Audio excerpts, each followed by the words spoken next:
The film opens in Sweden as a young Lisbeth Salander, Beau Gadsdon, is playing chess with her sister Camilla, Carlotta Von Falkenhayn. One of Camilla's pieces is knocked over, and a spider crawls out. Moments later, the girl's father, Alexander Zelichenko, Mikhail Persbrandt, comes in. Claire Foy plays Lisbeth, a dark hooded figure with eerie makeup to obscure her face. She knocks over a statue tied with a rope that wraps around the CEO's feet and hangs him upside down. Mikael Blomqvist, Sverrir Gudnason, shows displeasure toward the new owner of Millennium magazine. He talks to publisher Erika Berger, Vicky Creeps, and invites her to join him later, but she says she has plans with her husband. Lisbeth is having sex with a woman named Sofia, Andrea Pajic. Sofia sees one of her and Camilla as children, and guesses it's her sister. Lisbeth comments that Camilla killed herself 3 years earlier, and she is glad that both her and their father are dead. Lisbeth meets with Franz Balder, Stephen Merchant, a former contractor for the National Security Agency. He informs Lisbeth of a program he developed called Firefall,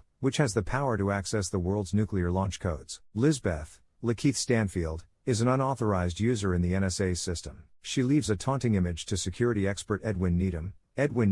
Needham attempts to shut their systems down, but it's too late. Lisbeth attempts to access Firefall, but finds herself unable to do so because it requires answers to a series of cryptic prompts. A trio of masked thugs break into Lisbeth's apartment and try shooting at her. The leader of the thugs turns on the gas and leaves some particles on an alarm clock to create sparks, causing an explosion. Balder sees the explosion from Lisbeth's apartment at the spot where he was set to rendezvous with her. Balder thinks Lisbeth has taken Firefall for herself. Balder gets in touch with Gabriella Grain, Sunuva Makoti Lund, the deputy director of the Swedish Secret Service. Needham arrives in Sweden to retrieve Firefall for the NSA, but Grain and her men intercept him since they think he's there on work business. Lisbeth goes to the home of Plague, Cameron Britton, an ally of hers, for assistance. Not long after, she reaches out to Mikael, and the two start to work together to find out who took Firefall. Mikael investigates a surveillance photo of the masked leader of the men that broke in, whom he recognizes from another photo. Lisbeth tricks Needham into thinking she was fooled by him and sabotages his attempt to find her. Needham finds a name tag bracelet of Sofia in Lisbeth's burned apartment. She then spots Jan Holzer and his goons kill the policeman guarding Balder through a security camera. Having watched the scene on a camera she placed, she goes to find Balder and his son August, Christopher Convery, but Holzer's reach them at the same time. Lisbeth brings August to stay with her at a safe location.